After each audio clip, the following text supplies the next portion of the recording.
Welcome to Be Hero Media. I'm Tom, I'm Brian. and we are here to discuss Or Fuss. over what's new What's trending?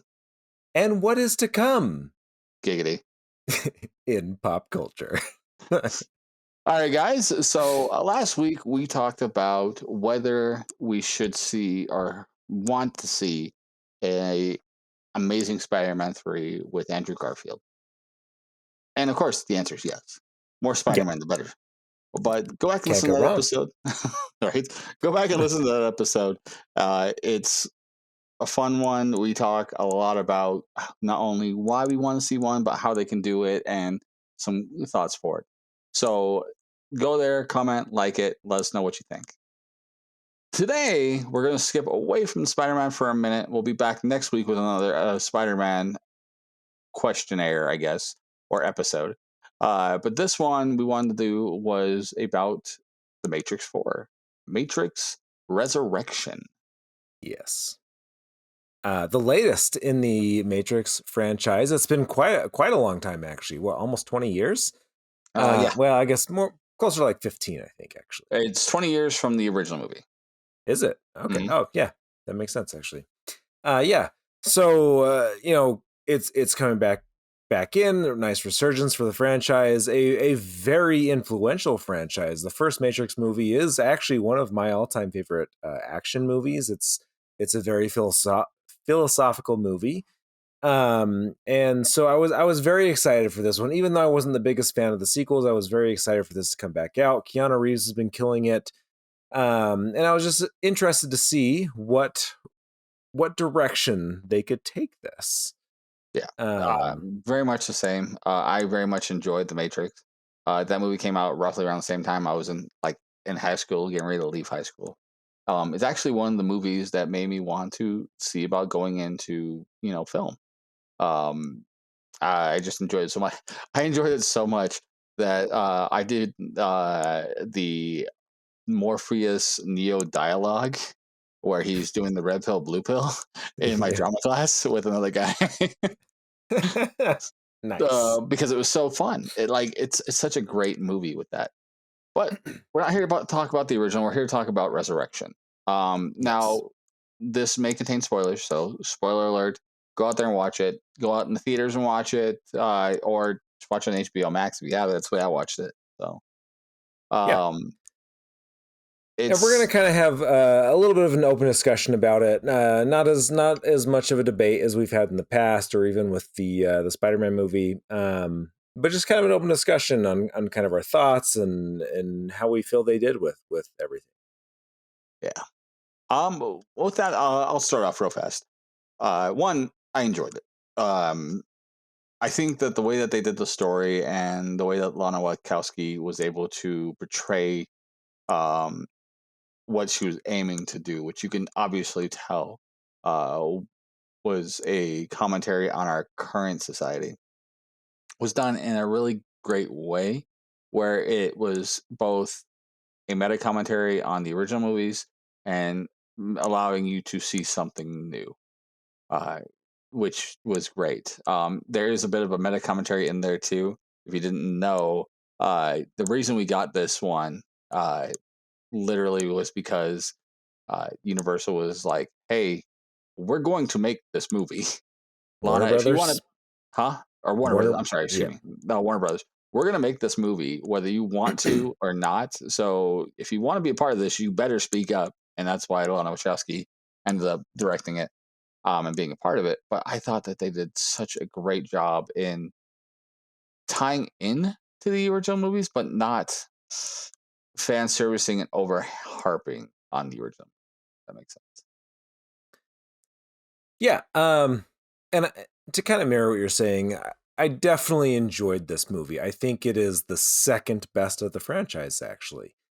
That being said, it's on the nose for the first 20 minutes. Kind of annoyingly so. The I don't know, just the anti-current culture, remakes, reboots. Screw you, WB.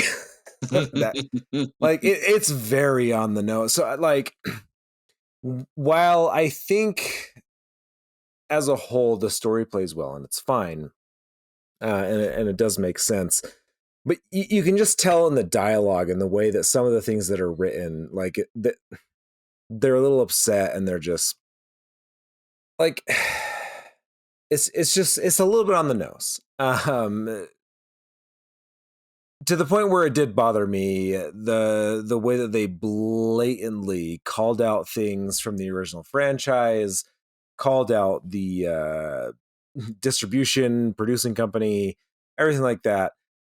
Like, I think they started with the right idea, but you can, I don't know. In my mind, it took me out of it with that kind of stuff, with the obvious, like giving the middle finger to everyone that wanted this to happen. Once you push beyond that, though, once things start moving, the ball starts going. We dive into Keanu Reeves, and even the twist in changing the key hero, if you will, for the movie. I think was all very well done and very enjoyable. I actually really, really liked watching this movie.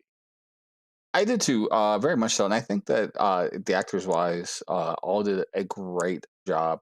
From the actress who played Bugs, who starts the show off, as well as the guy who played Morpheus Smith in there, and then the guy who actually plays Smith in general, who does a great Hugo Weaving impression, essentially, and not like blatantly like doing the British accent and doing everything, but Right. like doing his mannerisms, doing his um, the way his speech patterns and things like that was so well done. You know, to be honest, and not to put a down Keanu by any means, but I think the weakest actor on here was Keanu, and that's saying something. Keanu did great, but I think the weakest actor on here was him.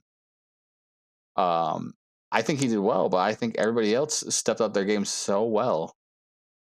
I mean, it's hard for me to say anything against that, just because when I really think about it, I just can't think of a weak actor. I don't think anyone really. I don't know. I feel like the entire uh, cast was really on point with each other. Everyone played off of each other incredibly well.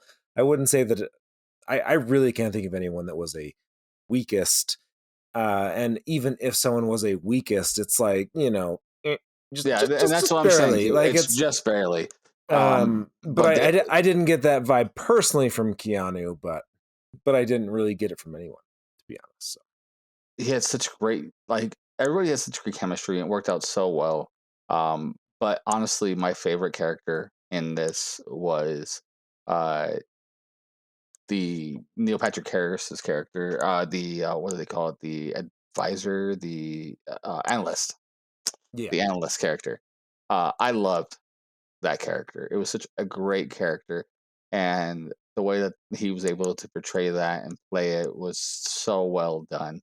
Um, Well, and I even the like, role of that character was very interesting, yeah, with everything that happened from the original trilogy to get to where, Neo knew everything, saved the world, died, uh, and is now being taken by the robots, the AIs and everything. And then now we're fast forwarded to this new reality where he doesn't remember any of that. Like the character that Neil Patrick Harris plays, uh, that's involved with all of that is genius. oh yeah, so good. And more importantly, it's not that he doesn't remember any of it. He remembers a large amount of it, but they have it done in a way where he remembers it as it's a game you made, a story you came up with, Yeah. and stuff like that. So it's not trying to hide his memories of it, but instead of redirecting his memories, which I thought was such a smart idea Yes. to have that done that way. Um, it's and then also being his therapist, so like the person he was most confident in talking to and everything else. Yeah. Like it was such a smartly written role. Uh, the commentary, like you mentioned, I agree with you, is very heavy handed at the beginning, but They end up kind of smoothing out to the finish where it does a great job. Um, the only thing that took me out of it was it was two aspects. Was the Mary Ann Vingeland, the guy from the second movie, who they have brought back as one of the um, what do they call them? Like the The original fighters or whatever. no, they had a name for him. Yeah, I forget what they were called. I forgot what they're called too. It'll hit me later. But he was like leading them. He was all like hobo looking and everything else. Um, but yeah, he was like he took me out because I don't feel like there was even a necessity to have him there outside of paying fan service. Well, and he was also kind of trying to be meta, but not in a good way, like just kind of in an obnoxious way. Yeah, like he calls out Zuckerberg and Facebook in a rant and like in his whole thing. And it's Um, like things were better in my reality. Things were original back then because nothing's original anymore. It's fucking age old yeah, argument. I wanted to say like see someone yell at him and call him a boomer. Uh, so because that's what it sounded like. It is exactly that, and that took me out, and then a nagging feeling at the end of the movie. I like how they built up to the end, and this is massive spoilers if you haven't seen it, but where they build up to the end with Trinity, right? And I felt like in the back of my mind, because if you did not know, Lana Wachowski is transgender, which is totally fine. That's her choice. I'm not going to put anybody down for that. But it felt like the commentary was, your hero initially was male, and now your hero is now female. Like the chosen one was male, and now the chosen one is female, which is the same story that she did from her life. She did the rest of the first movies as a male, and now is directing it as a female. And but I'm sure if she, is, non-binary or how she chooses herself to be. But this is how it looks, and I'm not putting it down. It just took me out of the movie, because that's what my brain was thinking about. It's like, oh, this is how she's seeing it and how she wrote it in that thing. This is again not to put anybody down. This is not to throw shade on anything. It's just what took me out of the movie. Yeah, and I can see that. For me, it didn't. I guess I didn't connect it quite that same way. I saw the connection from like the one was a male and now the one is a female, and I knew a lot about like I knew about her being transgender. I guess that's the right way to say that. um so for me, I guess that didn't really distract. The after credits scene though, did you like that? Okay. We need more cats. Like Catrix. But going back onto that, like I know the ending, like the way that the story was trying to write and like trying to push towards is that it was neither a chosen one that was male or a chosen one that was female, but it was them together. But the way that they did the ending made it feel like, the chosen Yeah. one's female now. And I wasn't a huge fan of that, but um it is what it is. And after watching it a second time, it didn't bother me as much, because it already passed, and I was able to absorb it as if like what they were aiming for, which was their love together, which is what causes the glitch and everything else, like that makes them as a thing, which is what I felt like they were aiming towards. Um, but yeah, So another thing I want to talk about as well, though, is like I actually found it very interesting the history of the civil war of the, I guess, different factions of the robots.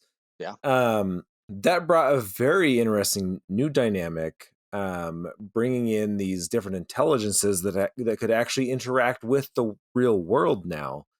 I thought that was fascinating. I actually really enjoyed that, which created a lot of I guess new suspension, and a little bit of unpredictability, because there was things I was like, okay, they might actually take this particular character and save them in a way, and then things happen in different ways. So it was, I thought that was actually a very very intelligent, very creative way to go about it, and I really enjoyed that. I agree. I like the concept, and it adds on to more of the world building, which gives us any future movies or TV series or whatever. We have the ability of seeing that now, where you have essentially three character types. You can have humans, you can have synths, which is the robots, or you can have the programs, which have the ability of being brought into the world as well, like they did with the Morpheus character. Um, so there is such a great amount of room to tell stories there. I would love to see a story that takes place during the Civil War without Neo and everything else, and have it there. Maybe even have Lawrence Fishburne in for like the first couple episodes and talk about that story that happens after, where the battle for Zion is over and he becomes the leader and all that stuff, and do that as a story.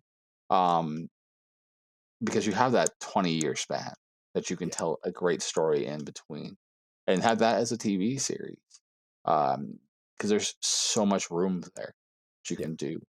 Uh, Well, and I and just remember even like 5 to 8 years ago, there was a fan film that came out dealing with the Matrix mythology, I guess, for the lack of a better, and people fighting back against the machines, and it was a very well done fan film. And that actually, long after the third one came out, that one actually got me really like pumped about the franchise again. Just a silly fan film. It was probably 5-10 minutes at the most. yeah, Um, which A shows like how impactful this franchise is on people. And B shows that there is room for more stories. It doesn't just have to be about Neo and Trinity. There's a lot of interesting aspects from the world building, and a lot that can be done that I hope gets explored more. I agree. Like they have now created so much extra like world, like world of the Matrix itself in general was such a well done world that they were able to tap that for so long. There was the movies, there was games, there was the Animatrix, which done really well. The tabletop games that they did with that, and now they have the ability of doing more to it if they choose to, because there's that. Um, I want to give first a clap to Lana Wachowski and that team, because they did a fantastic job on everything that they did. Uh, the one thing that was interesting to me in this one is, in comparison to the first movie, at least what I remember the first movie, because it's been a minute since I watched it, I felt like there was less fighting in this one. But at the same token, it didn't feel like it was taken away because of it. There's so much great story here that the fighting had purpose more than like the two sequel movies had fights for the sake of fighting, right? Some of the greatest fights in that series come from the second and third movie, but some of the times they just kind of build to the fight and don't tell the story to build to the fight. Yeah. Where this one, each part had a bit of something to build to it, and I think I enjoyed that. Like up there in the top.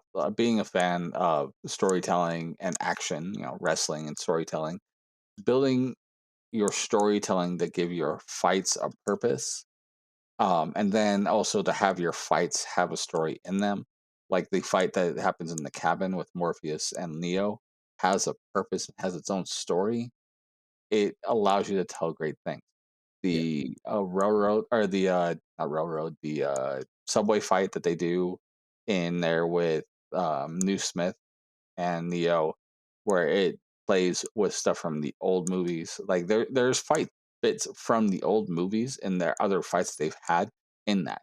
Not to mention, you can see that they are fighting. They're throwing the same moves at each other because they know each other so well that they know exactly what the other's going to do.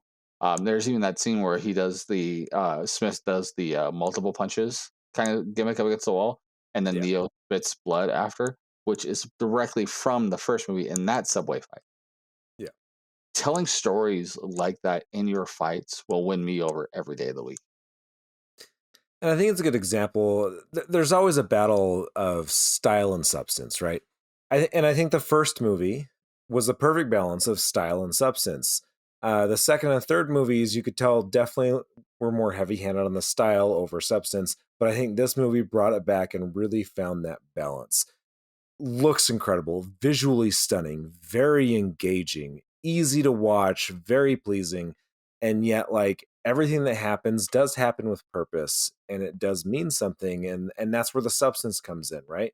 So you have the style and the substance and it's very well balanced. It's not perfect, but I think it's on par with the first one. I really do. I agree. I think that the story, as well as the fight scenes and the cinematography and everything else, is right there. In fact, I'd almost say cinematography wise, just because of the little hints and things you see through here, this was a better cinematic movie than the first movie was. Just because of how they hint things in it. Yeah. But I think that the first movie had a so much stronger story in it than this one did. But it's hard to say. Like the original Matrix movie came out at a time where that was not a thing. You know, Yeah. like you didn't have the Matrix out there. The closest thing you had was a movie like Equilibrium, which was not well seen by a ton of people, which is a great movie too, but it I was not actually seen. love that movie, but yeah. I do too. I would say though that save aspects of the beginning of the movie for like the first 20 minutes or so. Um, this movie was very well done and is 100% worth a watch. If you can see it in theaters, I'd say see it in theaters because it's definitely designed to be seen in a theater. But if you can't, or if you don't feel comfortable, by all means, watch on HBO Max.